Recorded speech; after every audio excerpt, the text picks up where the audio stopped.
Hello, my dear friends. How are you doing? Hope you are having an amazing day and not having to deal with drama.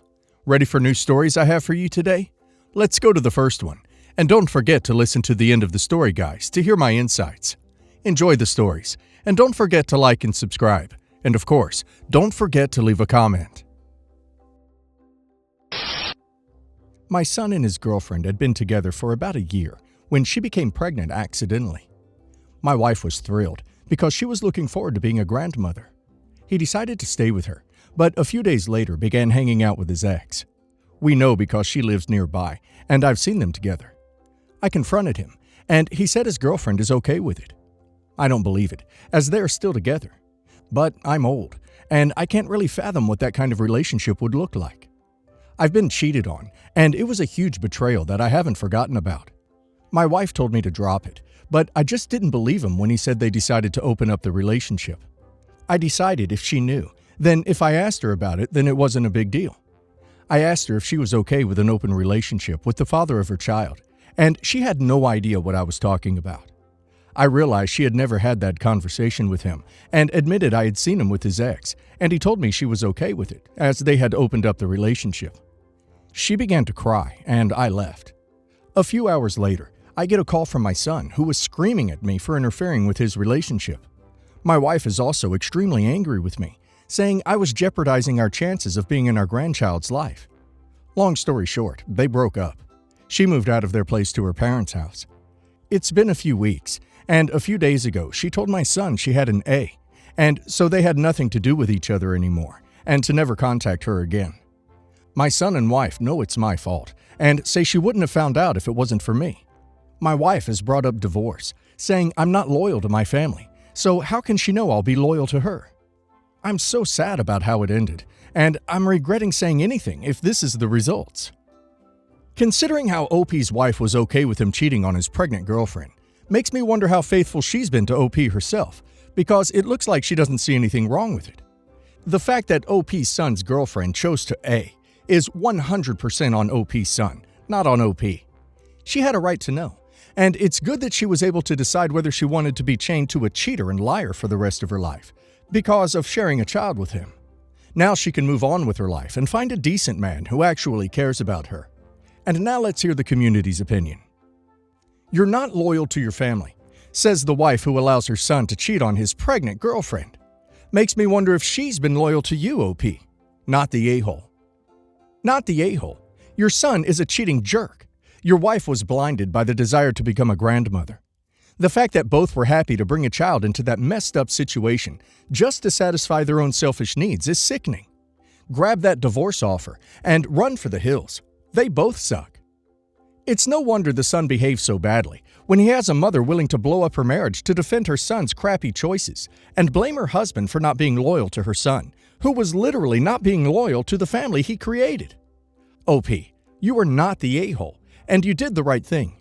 You saved that girl from a lifetime of misery, between finding out potentially years down the road after having kids with your son, and the inevitable custody battle, co-parenting situation, and being a single mom. Your wife and son should both be ashamed of themselves. I've been married to Clarissa for nearly 5 years. I'm a financial analyst, and Clarissa is a homemaker and stay-at-home mother for our daughter, 3 female. My father, he'd be 63 if he were still living, passed away rather young after a lengthy illness while I was still in college, which I finished up just before my marriage.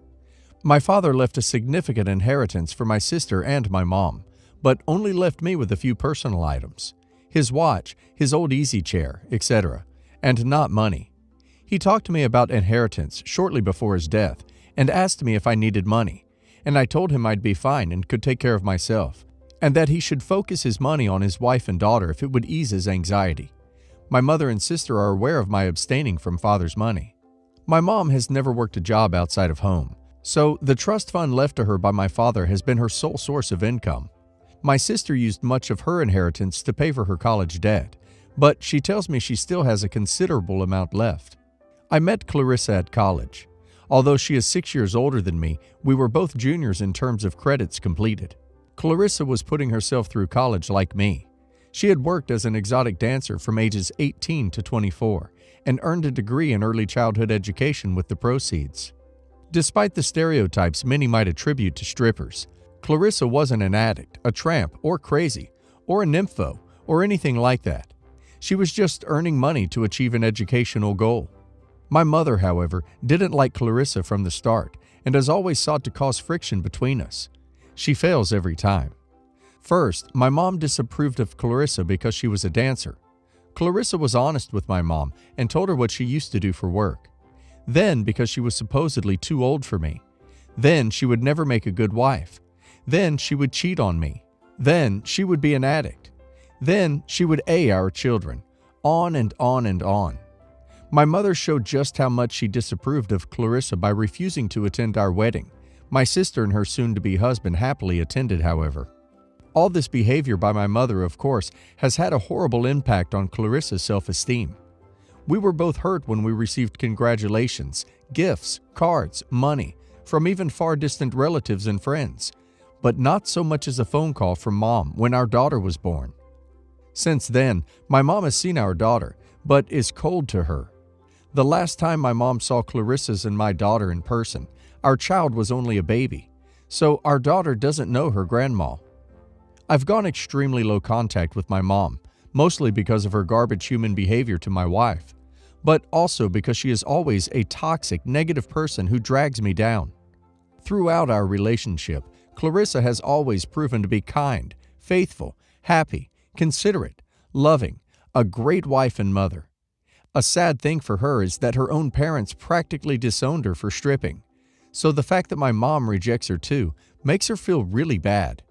Well, my sister's upcoming marriage was going to be one of those dreaded occasions where I'd have to see my mom. But, as it turns out, my mom is campaigning very heavily to have my sister disinvite my wife while still inviting me. Well, my natural reaction was that if my wife was not invited, all of you can duck yourselves. But I hate how hurt and excluded it made my wife. My wife and sister have hung out numerous times in the past, and they get along fine, and are friends. However, my mom is blackmailing my sister because my mom is bankrolling half of my sister's wedding costs with my father's money. My sister's savings, she tells me, have already been combined with her future husband's as down payment for their house. We all live in Kentucky, if you're wondering. The other half of the wedding was supposed to have been funded by a combination of other relatives on both sides of the combined family, including myself. Though everyone in our family knows I'm financially well off, and I had earlier promised a sizable chunk of money toward the wedding cost. Neighborhood of $15,000. Our other relatives are good, hardworking people, but do not have the kind of money I do. Most are contributing $100, some $500, etc., and they had to scrimp for that. What's with the big wedding then? Why do they need to have it? Well, it's not only my sister's wedding, but also something of a family reunion where many people are coming from out of state to see us for the first time face-to-face in many years. Before my mom's sudden threat that she would pull away her entire contribution to the wedding if my wife was there, I was really excited about contributing. My sister and her husband are furious that my mom wants my wife to be excluded, and my sister and her new husband both said they would gladly scale down their wedding so that they wouldn't need my mom's money, and my wife could be included. However, this was literally months after invitations were mailed out and RSVPs sent, deposits paid. I have no doubt that my mom is drama queen enough to be 100% serious in her threat to utterly ruin my sister's wedding just to spite my wife. My sister is thinking of going the no-contact route with my mom as well. However, we both know that many of our relatives have a different knowledge of our mother than we do. Our mom plays the role of selfless matriarch to her other relatives, while to my sister and me, she plays twisted mind games. My sister is at a loss as to how we can still have a good family reunion and a nice cheaper wedding, while somehow putting a muzzle on my mom without outright disinviting her, which would cause a huge meltdown in our family. And then there's my wife. My wife was really brave to my sister's face and said that I should just go to the wedding without her. Duck that. But my sister said she wanted my wife at the wedding and would be glad to have a party in the backyard if need be. However, dozens of people have booked flights on the premise that my mom would comp them hotel stays and whatnot, and my mom will pull the plug if we go off and do our own thing. If we do, we know our relatives will think of us as rotten children somehow. Neither my sister nor myself want my sister's wedding to have any negativity, yet my mom is putting her foot down as to my wife being there. I offered to simply give my sister money and stay at home with my wife, but she said no way. She wanted me and my wife there. The day my wife was being brave and offering to stay at home, my sister didn't buy the lie for a second, and later cornered my wife in another room, and my wife burst into tears, with my sister just sitting with her hugging her. I feel so awful. What can I do here? What should I do? How do I make sure my sister still has a great wedding without causing a bunch of drama? So here's what you do. Conspire privately with your sister. Have her tell your mom that she thought it over and has agreed to invite you and disinvite your wife. Mom's satisfied and bankrolls the wedding as agreed. Then you show up with your wife anyway. Your mom's options are to swallow her bitterness or make a giant scene in front of all the other guests. If she's as fixated as keeping up a generous public face as you make it sound, she'll be powerless to do anything at the risk of blowing her own cover. If your sister is prepared to cut off contact with your mother because of this, I'd probably lie and agree to what she says so that your mother pays for it, and just have your wife and you show up to the wedding anyways. And if I were super petty, I'd probably hire some security and not let the mother in the wedding when it happens. But that may just be too petty. I would say let your mom absolutely destroy her own social circle. But that's just me. Let her have dozens of people get mad she isn't paying for hotels and whatnot. Hello everyone. I am 34 female. My daughter is 12. My soon-to-be ex-husband is 39 male. A few months ago, my daughter was at school and one of her friends, Mary, got mad at her about something. I forgot exactly what the fight was about, but at one point, Mary said to my daughter, "Your dad comes over to my house late at night and I can hear him and my mom having S." My daughter told her she was a liar, and later on admitted to me that she told Mary to shut up and called her a pretty unfriendly word, but was very upset about this. She told her teacher she had a stomachache and needed to go to the nurse. When I came to pick her up, once she got in the car, she began crying. I had no idea what to do, so I called my husband, who immediately flew off the handle, screaming about Mary and telling our daughter if she ever speaks to her again, she'll get punished, etc. Long story short, cutting out a lot of ugly details, his very strong reaction was because Mary was telling the truth, and he was having an affair with Mary's mother. Mary's parents are not married. They are not in a relationship. Apparently, it was just physical. We are in the process of getting a divorce. It's somewhat messy because he doesn't want one, but I'm trying to keep it as civil as possible due to our daughter. As everyone knows, young friendships seem to change faster than the weather, and now my daughter and Mary are friends again. My daughter wants to have Mary over to our house for a sleepover, and I don't know how I feel about this. I don't hold anything against Mary for what her mother did. I would never discourage my daughter from being friends with anyone, but having Mary sleep over our house is just something I'm not comfortable with, though I don't entirely understand why, or if I'm being reasonable or not, which is why I'm posting here, looking for some outsider insight. Thank you. Okay, I can't believe I haven't seen a comment about this yet, but they were having an affair while the kid was not only there, but loud enough to hear it? I hate your husband and this woman so much. Someone else suggested you plan this with the kid's dad, because you can't let this ruin your daughter's friendships. But understandably, you don't want to deal with her mom at all. My advice would be to tell your daughter a watered-down truth.